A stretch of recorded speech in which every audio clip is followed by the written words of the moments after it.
Be unapologetic with what you want, right? Dream to the level of your ambition, not to the level of other people's opinions. Reject the you are and embrace the I am.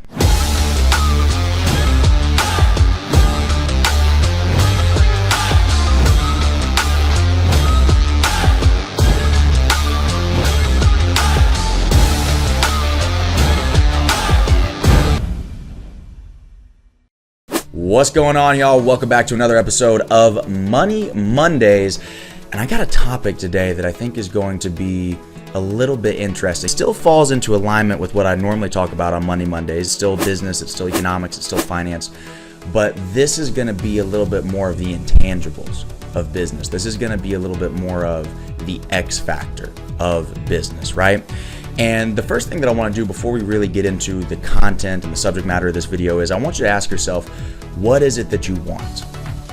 Like, what do you want? And when you ask yourself that question from a financial perspective, I want you to be very, very unapologetic, right? And you should be unapologetic when you answer that question in any area of your life, but especially when it comes to what we're talking about today. We're talking about money.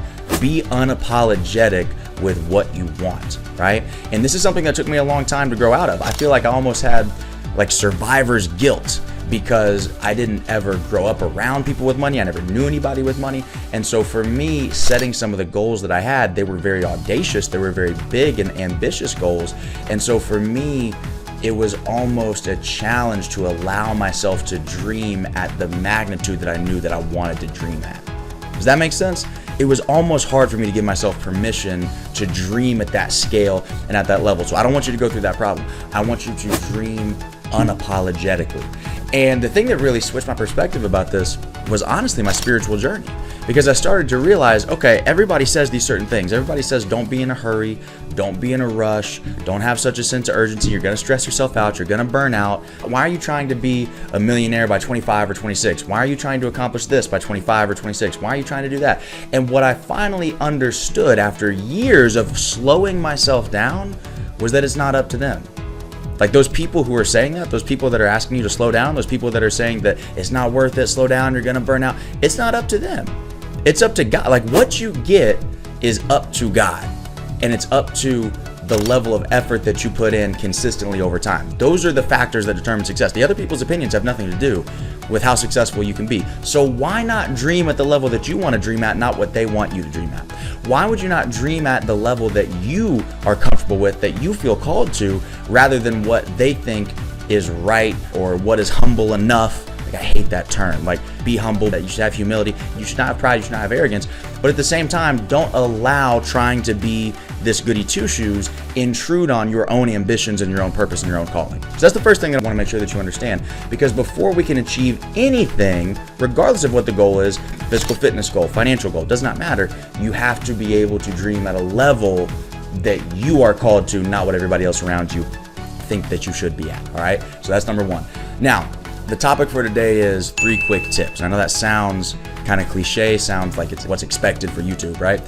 But here's the deal. I was at VCon, Gary V's conference this past weekend, and my videographer came up to me just kind of off to the side, and he was like, okay, we talk a lot about mindset, we talk a lot about personal development, but what about business? Because you do so much business stuff with all these different people who have years and years and decades of experience combined, right? So talk to me about, if you could just give me 3 of your best business tips right off the bat, what would those 3 things be, right? And it turned into such a great conversation. I said, we got to share this with everybody else. So without further ado, number 1 is reject the you are and embrace the I am. I told you we're going to get into the intangibles of business today. Reject the you are and embrace the I am. What do I mean by that? A lot of people are going to try and put you in a box, especially those of you who want to be entrepreneurs, especially those of you who want to get into business for yourself. You are going to be put into a box. For years, I was told, you're the fitness guy, right? You've got the genetics. Let's just be honest. Genetics is a big part of it. You've got the genetics. You've got the look, right? You've put in the work over time. You know what you're talking about. You were a personal trainer, right? You did a personal training business while you were in college. So therefore, of course, you are going to be the fitness guy. And the challenge with that is that it never felt like I was fully in alignment with that. I personally never felt like I was in full alignment with being the fitness guy. I felt like I had a lot of things to talk about on mindset. I think I had a lot of things to talk about on just people's mentality, on mental toughness, on discipline, on work ethic. I had so many other things that I wanted to speak on other than just how do you do curls with proper form. Like, that wasn't necessarily something that was super fascinating to me. And I could teach it, and I could teach it well, but it wasn't something that I was passionate about. And so I had to get to this point where I said, you know what? I want to talk about fitness, but I also want to talk about mindset. I also want to talk about business. I also want to talk about spirituality. I want to talk about all these different things. Therefore, even though the fitness thing was sort of the established and expected path for me to go down, I'm not willing to take away a great opportunity to go get a good opportunity. And that's important. I want to make sure that you understand that. I'm not willing to take a good opportunity just because it's in front of me, just because it's expected. Let's be honest, if I had started a personal training company straight out of college, it would have worked. It would have been successful. I know all the pieces of the puzzle. I know how to do it. It would have worked, but it wasn't what I really wanted, right? Remember, we opened up with dream to the level of your ambition, not the level of other people's opinions. I knew that's not what I wanted. And so the whole world around me was saying, you are the fitness guy. You are this. You are qualified for this. And I was saying, but I am so much more than that. And that's the level that I want you to get to. Reject the you are, embrace the I am. You know who you really are. Nobody on the internet knows who you really are. None of your mentors, as valuable as they are, know who you really are. You and God know who you really are. So that's the conversation that y'all need to have. All right, so that's number one. Reject the you are, all the limitations, all the labels, all the expectations. Reject all of it, and embrace the I am, who you know you truly are. Number two, build a true customer journey. I think the number one biggest mistake that I see people make in any type of business is they sell one thing to one person one time. And that's a hustle. That's not a business. All right. You got to get out of that. Selling one thing to one person one time. What do I mean by that? If you go buy a car, all right, and this is like super relevant for me because I just bought a car a couple of weeks ago. If you go and buy a car, of course, it's a big hit at the time of the purchase. You got either a cash payment or you've got the down payment plus the financing, but you know what you're getting yourself into as soon as you sign on the dotted line to buy the car. That's purchase number one. And then as soon as you sign for the car, they say, hey, by the way, can we interest you in a warranty? Some kind of extended warranty, some kind of maintenance package, some kind of service package. So you pay us now, and then maybe you pay us $100 a month, and then when you need new brakes, you need an oil change, you need something else, you just come right back here, and we got it taken care of for you. And then the warranty is almost an insurance product. Now, if something goes wrong, of course, you're paying us every single month, but if something goes wrong, now we're going to be able to come, you can take it back to us, and we'll fix it right there on the spot. And so they're having you get upsold to all these different things that are a subscription model. So you bought the car, you're making payments on that. You bought the maintenance package, you're making payments on that. Let's not even talk about insurance. You're making payments every single month on that. You bought the warranty, you're making payments every single month on that. And at the end of the day, if something goes wrong with it, you're still going to come out of pocket for something because the warranties are always limited and you're going to get charged for something else. But I was thinking about this the other day and I was like, man, that's a brilliant example of building out a true customer journey. And guess what? By the time you're done, 24 months, 36 months, 48 months, 60 months later, making all those payments for all those things, you're going to go right back to that same dealership and trade in that car, and you're going to start the cycle all over again, paying them even more money. That is how a customer journey works. If somebody just said, okay, yep, here's the car, see you later, that's one sale, one person, one time. But the way that they've got all this stuff structured is so that you continue to come back, and it extends what we call the lifetime value of every single customer. So that one customer isn't worth 20, 30,000 anymore. That one customer over the lifetime of that relationship between the customer and the business could now be worth $100,000, $200,000, $500,000, because that same person might go build a business, get rich one day, come back and want to buy a Ferrari. And now that same customer that was worth $30,000 is now worth $3 million, right? So whatever business you're in, I don't care if it's physical products, I don't care if it's coaching, I don't care. It does not matter what it is. You've got to get to a point where you're building customer journeys and you're being intentional about the process that you lead your customers through rather than simply selling one thing, one person, one time. That's a hustle. And the challenge with that, by the way, is it never stops. If you want your lifestyle to remain the same, if you want your business to continue to grow, you have to constantly be selling and then fulfilling on the work. And it's just an operational nightmare. So the number one mistake that I see is people just selling stuff and not building a customer journey. And that's the second quick tip that I have for you in terms of business. Last but not least, y'all, get the basics right. That's it. Get the basics right. I promise you, if you are able to do the basics better than 90% of other people, you will have a bank account that looks better than 90% of other people. Matter of fact, if you go to the gym, I know this is a Money Monday, but still, if you go to the gym and you do the basics better than 90% of people, you will be in better shape than 90% of people.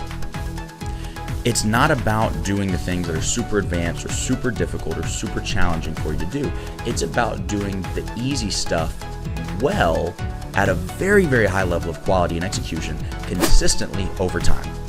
That's the game. I can't give too many details on this one because it involves ET, but we just closed what will turn into be a multiple six-figure deal, literally just because I followed up. Because we had done business with this individual last year, and I shot them a text a couple weeks ago and said, hey, just want to see how things are going. I'm here for you guys if you ever need anything. Just wanted to say hello.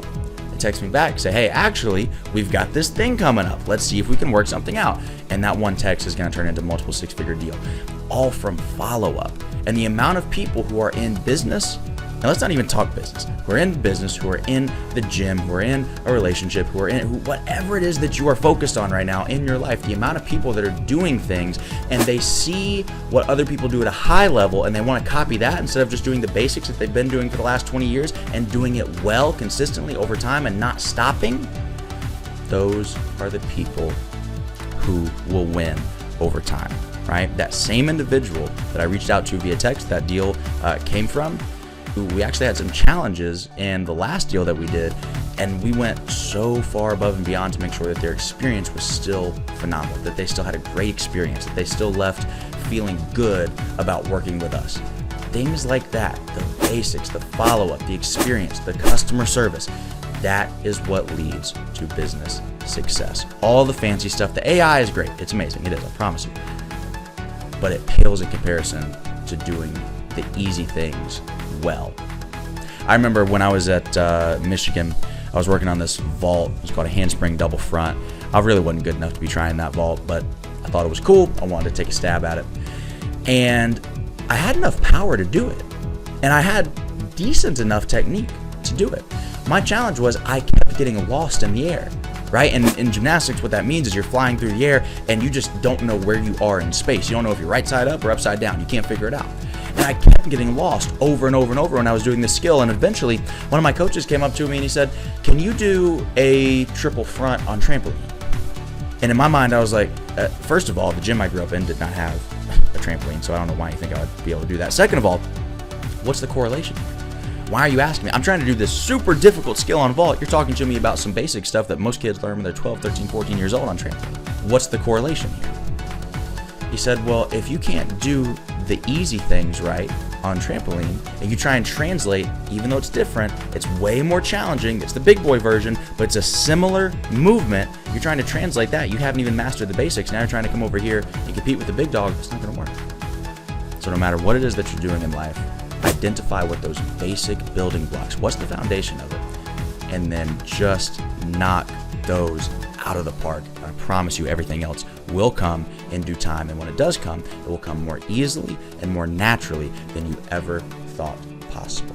All right, that's all I got for y'all today. Thank you so much for tuning in to today's episode of Money Monday. If you're joining us live, shout out to you guys on Instagram Live. Go check out the YouTube page. If you haven't already, make sure you follow us over there. We got a ton of stuff coming out Monday, Wednesday, Friday, sometimes Saturday, every single week, just pumping out content on business, on mindset, and on fitness. And I will see you over there. Share this with somebody if it gave you value, and I'll see y'all next week.